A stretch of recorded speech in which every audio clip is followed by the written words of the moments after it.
தர்மத்தாயின் தவ புதல்வரே, தமிழக வெற்றி கழகத்தின் தலைவரே, வருக வருக வருக. தலைவரின் தலைமை உரை.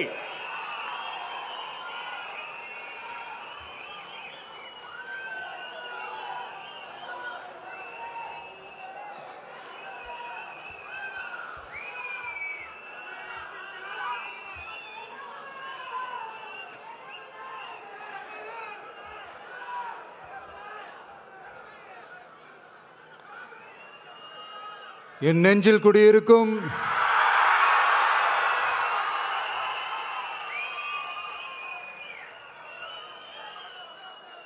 என்னுடைய தோழர்களுக்கும் தோழிகளுக்கும் தமிழக மக்களுக்கும் என்னுடைய வணக்கம்.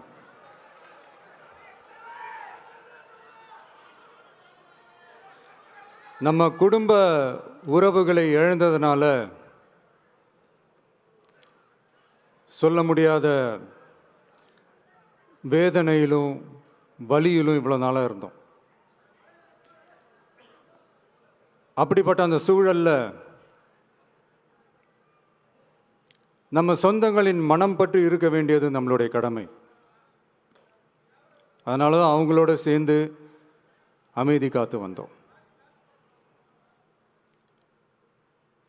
ஆனால் இப்படி அமைதி காத்து வந்த நேரத்தில் நம்மளை பற்றி வன்ம அரசியல் வலைகள், அர்த்தமற்ற அவதூறுகள்னு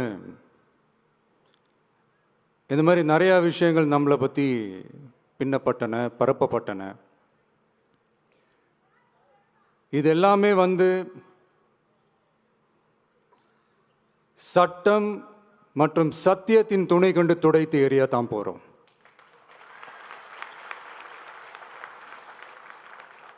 பட் அதுக்கு முன்னாடி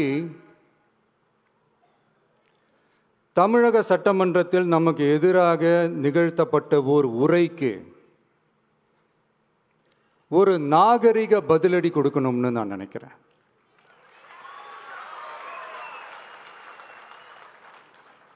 அரசியல் செய்ய விருப்பமில்லை, அரசியல் செய்ய விருப்பமில்லைன்னு அடிக்கடி சொல்ற முதல்வர் நம்மளை குறிப்பிட்டு பல்வேறு அவதூறுகளை பதிவு செய்வதன் வாயிலாக பெருந்தன்மையை பேரளவில் மட்டுமே பேசும் முதல்வர் 15/10/2025 அன்னைக்கு தமிழக சட்டமன்றத்தில் நமக்கு எதிராக பேசிய பேச்சில் எவ்வளவு வன்மத்தை கக்கியுள்ளார் என்பதையும், எப்படிப்பட்ட ஒரு அரசியல் செய்ய முயல்கிறார் என்பதையும் தமிழக மக்கள் உணராமலா இருப்பாங்க.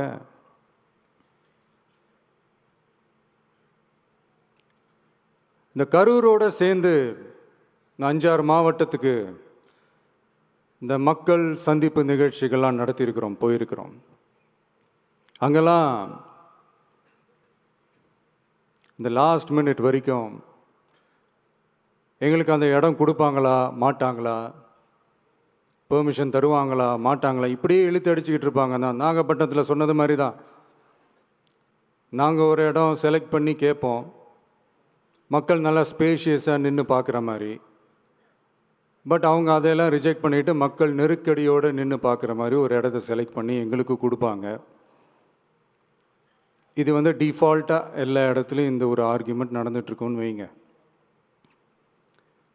அது மட்டும் இல்லை, இந்தியாவிலேயே எந்த ஒரு அரசியல் கட்சி தலைவருக்கும் கொடுக்கப்படாத கண்டிஷன்ஸ். பஸ்ஸுக்குள்ளேயே இருந்து பார்க்கணும், மேலே கை காட்டக்கூடாது, இப்படிலாம் ஒரு அதீத கட்டுப்பாடுகளை கொடுத்த உடனே எங்கள் சைட்லேருந்து ஒரு அறிக்கையும் வெளியிட்டோம். அது மட்டும் இல்லை, தமிழக வெற்றி கழகம் சார்பாக அனைத்து கட்சிகளுக்கும் சமமாக ஒரு முறையான ஒரு பொது வழிகாட்டு முறைகள், SOPஸ்ன்னு சொல்லுவாங்க, அதையும் வழங்கணும்னு சொல்லி உயர்நீதிமன்றத்தையும் நாடி இருக்கணும். இதுவும் தமிழக மக்கள் உணராமலாக இருப்பாங்க.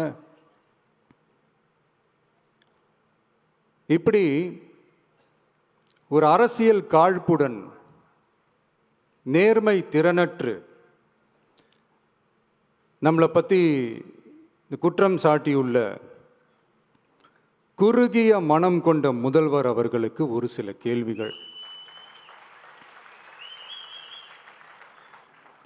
உச்சநீதிமன்றத்தில், அதாவது 13/10/2025 அன்னைக்கு உச்சநீதிமன்றத்தில் நடந்த அந்த விவாதங்களை வைத்தும் வந்தந்த உத்தரவுகளை வைத்தும் இந்த கேள்விகள்.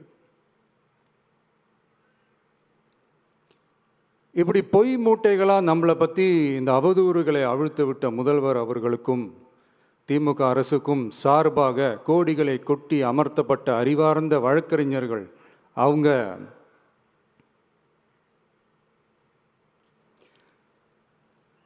இந்த கபட நாடக திமுக அரசோட தில்லுமுல்லுகளை தாங்கி பிடிக்க இயலாமல் உச்சநீதிமன்றத்தில் திக்கு திணறி நின்றது முதல்வர் அவர்களுக்கு மறந்துவிட்டதா? இந்த கரூர் சம்பவத்துக்கு அப்புறமே அவசரமாக ஒரு தனிநபர் ஆணையம், அந்த தனிநபர் ஆணையத்தை அவமதிக்கிற மாதிரி அரசு உயர் அதிகாரிகள், காவல்துறை உயர் அதிகாரிகள் எல்லாருமே நம்மளை பற்றி ஃபுல்லாக இந்த அவதூறுகள் பரப்பி ஒரு செய்தியாளர்கள் சந்திப்பு அவசரமாக. இதெல்லாம் ஏன் நடக்குது, எதுக்காக நடக்குது அப்படின்னு ஒட்டுமொத்த தமிழக மக்களும் கேள்வி கேட்க ஆரம்பிச்சாங்க. இதுவும் தமிழக முதல்வர் மறந்துட்டாரா? அதுக்கப்புறம் அந்த தனிநபர் ஆணையத்தை தலையிலேயே கொட்டி வீட்டுக்கு அனுப்பிச்சிட்டாங்க. அது வேறு விஷயம்.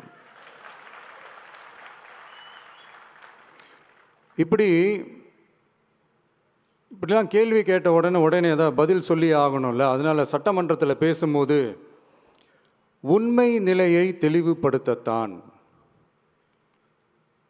அப்படின்னு ஏதோ இந்த சட்ட ரீதியாகவும் சத்தியத்திற்காகவும் நடந்தது போல ஏதோ சாமர்த்தியமாக பேசுகிறதா நினச்சி பேசியிருக்காங்க. இப்படி ஒரு 50 வருஷமாக பொது வாழ்க்கையில் இருக்கிற ஒருத்தவங்க ஒரு முதல்வர் அவர்கள் சொன்னது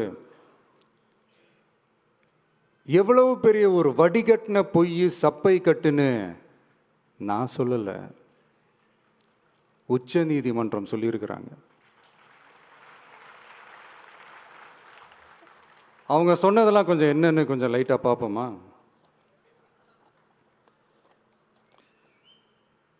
The comments which have been made before the media by the top officers of the police department may create doubt in the minds of the citizenry on impartiality and fair investigation.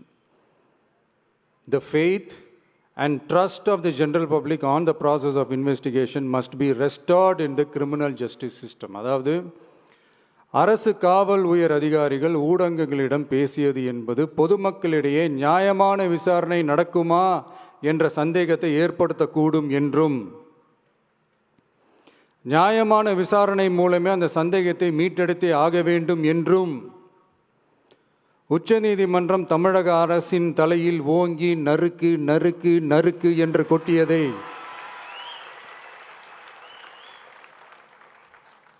முதல்வர் அவர்கள் மறந்துட்டாரா?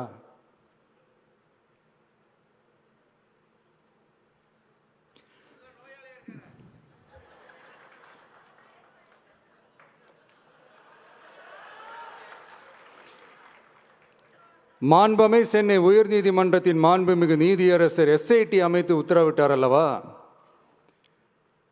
அந்த உத்தரவை ஏதோ சட்டத்தின் மீதும் நீதி பரிபாலனத்தின் மீதும் மரியாதை கொண்டவர்கள் போல ஒரு நாடகத்தனமான கொண்டாட்டத்தை திமுகவிற்கு ஒத்து ஊதுவோரும் நடத்தி கூத்தாடி குதூளித்தனர் அல்லவா? தாவேக்காவிற்கு எதிராகவும் நமக்கு எதிராகவும் உயர்நீதிமன்ற மாண்புமிகு நீதியரசர் தீர்ப்பளித்து விட்டதாக விதந்தோதி விழா எடுத்தனர் அல்லவா? அந்த உத்தரவை குறித்து சொல்லும்போது எந்த ஆவணத்தின் அடிப்படையில் அந்த உத்தரவு அமைக்கப்பட்டது? நான் கேட்கல, உச்சநீதிமன்றம் கேட்டிருக்கிறாங்க. The judgment is completely silent about how learned single judge arrived at such a conclusion and what material was pursued by the court என்று உச்சநீதிமன்றம் உரத்த குரலில் கேள்வி கேட்டது. அப்போதும் கூட உச்சநீதிமன்றத்தில் திமுக அரசுக்காக வாதாடிய அறிவார்ந்த மூத்த வழக்கறிஞர்கள் பதில் சொல்ல இயலாமல் வாய் மூடி மௌனம் காத்ததை நாடே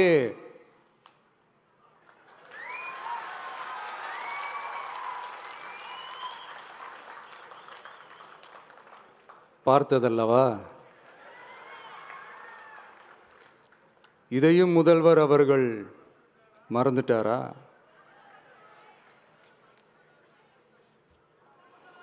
Such petition ought to be dealt with by the division bench, registering as public interest litigation in right earnest and not to be dealt with by a single bench. அதாவது பொது வழிகாட்டு முறைகளான எஸ்ஓபி அமைக்கப்பட்டு வெளியிட வேண்டும் என்ற கோரிக்கையுடன் வந்த ரிட் மனுவை நீதிபதிகள் டிவிஷன் பெஞ்ச் தான் கையாள வேண்டும், தனி நீதிபதி பெஞ்ச் கையாளக்கூடாது என்றும் உச்சநீதிமன்றம் சொன்னதல்லவா? அது மட்டுமா, கோரிக்கையே இல்லாமல் எஸ்ஐடி அமைக்கப்பட்டது எந்த வகையில் சரி என்றும் கேள்வி எழுப்பியது உச்சநீதிமன்றம். இது எல்லாமே அறியாமலோ இல்லை அறியாதது போலவோ உச்சபட்ச அதிகார மயக்கத்தில் இருந்து பேசினாரோ முதல்வர் அவர்கள்? மனிதாபிமானம், அரசியல் அறம், மாண்பு இதெல்லாம் எதுவுமே இல்லாமல் வெறும் பேச்சில் மட்டுமே பேசிக்கிட்டு அரசியல் ஆதாயம் தேடுற ஆட்டத்தை ஆடத் தொடங்கிவிட்டார் முதல்வர் அவர்கள்.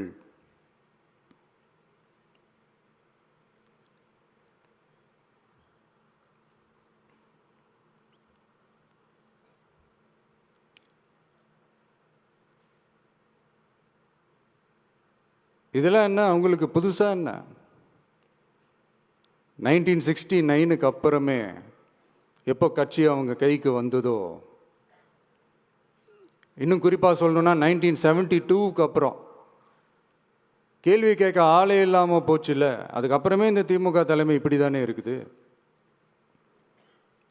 இப்போ நாங்கள் கேட்டோமே இந்த சில கேள்விகள்லாம், இதெல்லாம் நான் கேட்கல, சுப்ரீம் கோர்ட் கேட்டிருக்கு. இதனால் என்ன புரிய வருது? இந்த கவர்மெண்ட் நடத்துகிற அந்த விசாரணை மேலே சந்தேகம் ஏற்படுதுன்னா அதுக்கு என்ன அர்த்தம்? உங்கள் மேலே நம்பிக்கை இல்லைன்னு அர்த்தம்.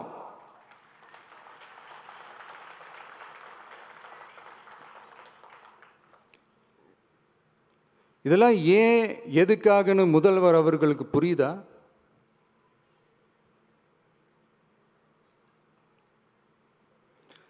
சுப்ரீம் கோர்ட் சொன்னதோட மட்டும் இல்லை, நிஜத்திலும் இன்னைக்கு மக்களுக்கு இந்த கவர்மெண்ட் மேலே இருக்கிற நம்பிக்கை மொத்தமாக மண்ணுக்குள் புதைந்து விட்டது. இதுவாவது முதல்வர் அவர்களுக்கு புரியுதா? புரியலனா 2026 தேர்தலில் இந்த திமுக தலைமைக்கு மக்கள் இன்னும் ஆழமா அழுத்தமா புரிய வைப்பாங்க.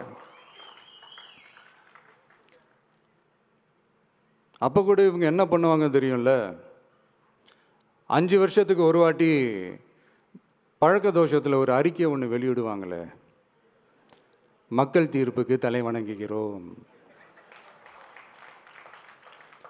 அப்படின்ட்டு அந்த அறிக்கையை வெளியிட்டுட்டு இப்போ அறிவாலயத்தில் போய் ஓடி ஒளிஞ்சுப்பாங்க.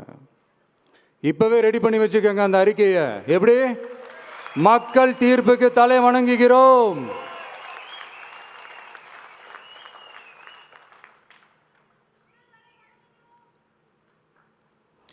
நான் போன பொதுக்குழுவில் சொன்னதை தான் இங்கே நான் திரும்பவும் சொல்கிறேன். இயற்கையும் இறைவனும் நம் தமிழக சொந்தங்களின் வடிவில் மாபெரும் மக்கள் சக்தியை நம்ம கூடவே நிற்கும் போது எம் மக்களுக்கான அரசியலை தடுப்பவர் எவர்?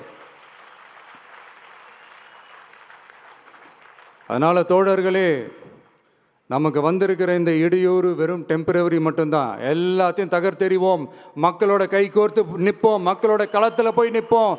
நம்ம பயணத்தில் தடம் மாறவே மாட்டோம். இப்பவும் சொல்றேன், 2026ல் 2 பேருக்கு நடுவில் தான் போட்டியே. ஒன்று, இன்னொன்று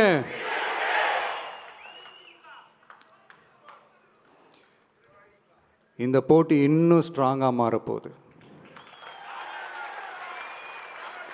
100% வெற்றி நமக்கு. வாகை சூடுவோம், வரலாறு படைப்போம், கான்பிடென்டா இருங்க, நல்லதே நடக்கும், வெற்றி நிச்சயம். மீண்டும் சந்திக்கும் வரை நன்றி, வணக்கம்.